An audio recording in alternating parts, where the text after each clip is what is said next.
Hello, welcome back to our story of the beheaded pastor in Riyadh, Saudi Arabia. And Jesus did the amazing thing I've ever saw.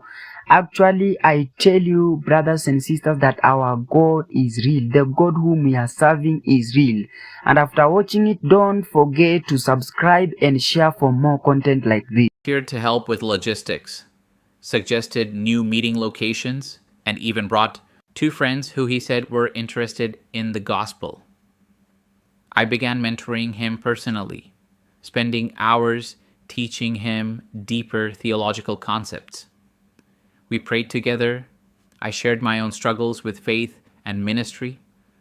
I trusted him with details about our network that I should have kept confidential. Have you ever been betrayed by someone you loved and trusted?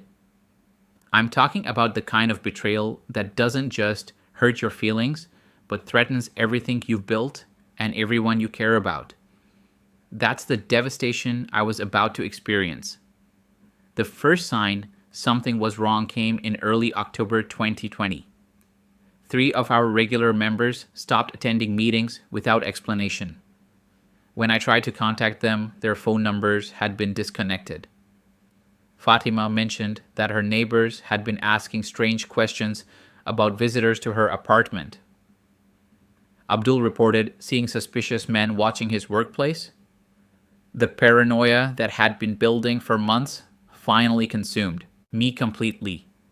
I started changing my routes to meetings, using different cars, and implementing counter-surveillance techniques I'd learned from missionary training, but by then, it was already too late. Every security measure I took, Omar observed and reported. On October 10th, 5 days before my arrest, I made a decision that haunts me to this day. During our regular Tuesday Bible study, I asked Omar to help coordinate our upcoming baptism service. We had 7 new converts ready to publicly declare their faith, and I needed someone I trusted to scout the location and manage logistics. I gave him the address, the time, and the names of everyone who would be attending. That night, I couldn't sleep. Something deep in my spirit was screaming that danger was imminent. I spent hours on my knees, praying for protection over our fellowship. I even considered canceling the baptism service, but I dismissed the feeling as ministry anxiety. How could I deny these new believers their moment of obedience to Christ because of my paranoid fears?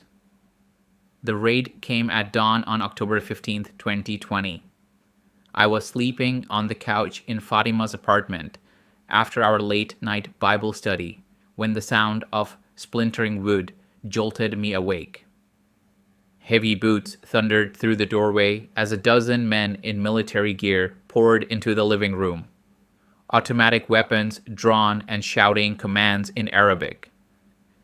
The terror in that moment was unlike anything I'd ever experienced. Fatima screamed from the bedroom where she'd been sleeping with her infant daughter. Abdul, who had spent the night on the floor beside me, raised his hands and began praying loudly in Arabic. Young Ahmed, barely 20 years old, started crying as 3 soldiers forced him to his knees. 12 members of our fellowship were present that night. 12 people who had risked everything to follow Jesus. As I watched each of them being dragged away in plastic restraints, I realized this wasn't a random raid. The authorities knew exactly where we were, exactly how many of us would be there, and exactly what evidence they would find. That's when I saw Omar standing in the doorway behind the soldiers, speaking quietly with a man in an expensive suit who was clearly in charge. Omar's eyes met mine for just a moment, and in that instant, I understood everything. The thoughtful questions, the eager volunteering, the late-night conversations where I'd shared my heart and our ministry strategies, it had all been a performance. The man I'd baptized in Fatima's bathtub just 3 months earlier, had sold us all for money. As the soldiers forced a black hood over my head and zip-tied my wrists behind my back, my last sight was my Arabic Bible being torn apart and thrown into a metal trash can. 30 years of ministry, 2.5 years of underground church planting, and 43 precious lives had just been destroyed by someone I'd loved like a son. Ask yourself this question: how do you forgive someone whose betrayal doesn't just wound your heart, but potentially cost lives?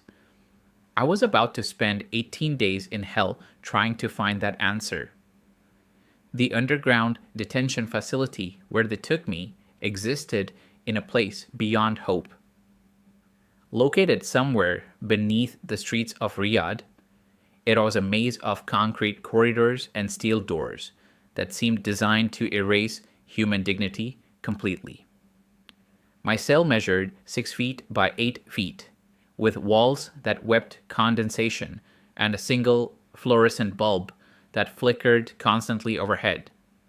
There were no windows, no natural light, and no way to tell if it was day or night in the world above. For the first 3 days, they left me completely alone. The isolation was more brutal than any physical torture could have been. I sat on a thin mattress that reeked of previous prisoners' sweat and fear, surrounded by graffiti scratched into the walls by men who had faced death before me. Some messages were in Arabic, some in English, and a few in languages I couldn't identify, but they all carried the same desperate tone: final prayers, names of loved ones, and pleas for God's mercy. The food, when it came, was barely edible. Moldy bread, rice with insects crawling through it, and water that tasted like rust and carried the smell of sewage.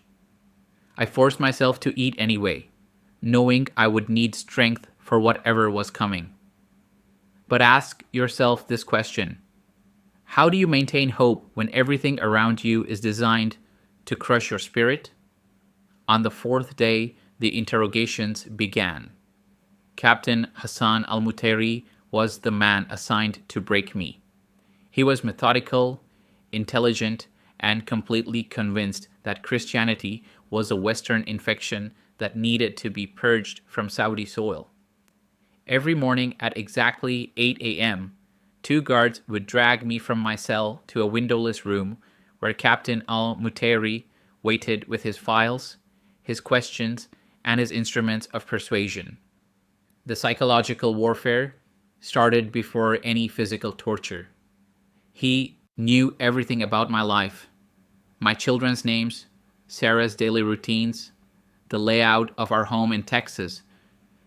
He would describe in vivid detail what would happen to my family if I didn't cooperate. He showed me photographs of other executed Christians, their severed heads displayed like trophies. He made me watch grainy video footage of public beheadings while asking if I thought Jesus was worth dying for. "Your Jesus cannot save you here, Pastor Coleman," he would say every session, his voice calm and almost paternal. "But I can save you. Denounce your faith, convert to Islam, and you will walk free. Your family will never have to know how you died in this place." When psychological pressure failed to break me, they escalated to physical torture. The beatings came first. 3 men would hold me while a 4th used his fists, feet, and wooden batons to pummel every inch of my body. They were careful to avoid permanent damage that might interfere with a public execution. But the pain was excruciating.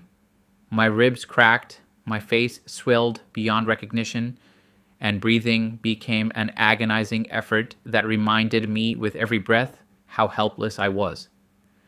But the electric shocks were worse than the beatings. They would strap me to a metal chair and attach wires to sensitive parts of my body. The current would surge through me while Captain al-Mutairi calmly repeated his questions. Who are the other pastors in our country? Give us names and addresses. Where do the Bibles come from? How many have you converted? During one particularly brutal session, they forced me to hold a picture of Jesus while administering the shocks. Denounce him, al-Mutairi commanded. Say that Muhammad is the final prophet and Jesus was just a man. The electricity coursed through my body as I gripped that picture tighter and whispered, Jesus is Lord. Have you ever questioned if God has abandoned you? I'm ashamed to admit that during my darkest moments in that place, I wondered if my suffering had any purpose. On the 10th day, after a session that left me barely conscious, I found myself screaming at the ceiling of my cell. God, where are you? Why won't you help me? The silence that followed was more terrifying than any torture they had inflicted. But that's when the miracles began. That same night, as I lay broken and bleeding on my mattress, I heard someone singing hymns in the cell next to mine. It was soft, barely audible, but unmistakably Amazing Grace, sung in heavily accented English. I pressed my ear to the wall and sang along as quietly as I could. For the first time in 10 days, I wasn't alone. His name was Marcus, a Filipino missionary who had been arrested 6 months earlier. Through whispered conversations against the wall, he became my lifeline. He had memorized entire books of the Bible during his imprisonment and would recite verses to encourage me during the worst moments. When I told him about my doubts, he shared something that changed everything. Brother David, he whispered one night, God hasn't abandoned us. He's preparing us for something greater than we can imagine. This suffering has a purpose we can't see yet. The next morning, something supernatural happened during my interrogation. As Captain al-Mutairi prepared the electric shock equipment, I felt a peace wash over me that defied every circumstance. It wasn't my strength or my faith that sustained me. It was God's presence filling that torture chamber in a way that made the pain irrelevant. I began to recite scripture aloud. Though I walk through the valley of the shadow of death, I will fear no evil, for you are with me. Al-Mutairi increased the voltage, but I continued. Your rod and your staff, they comfort me. The guards looked at each other nervously as my voice grew stronger with each verse. For the remaining 8 days of my imprisonment, I discovered what it truly means to find strength in weakness. Every morning, I would wake up knowing that God was present in that place of death. Every torture session became an opportunity to demonstrate that Jesus was worth any suffering. And every night, Marcus and I would worship together through the walls, turning our underground hell into a sanctuary of praise. On the 18th day, they came to take me to trial.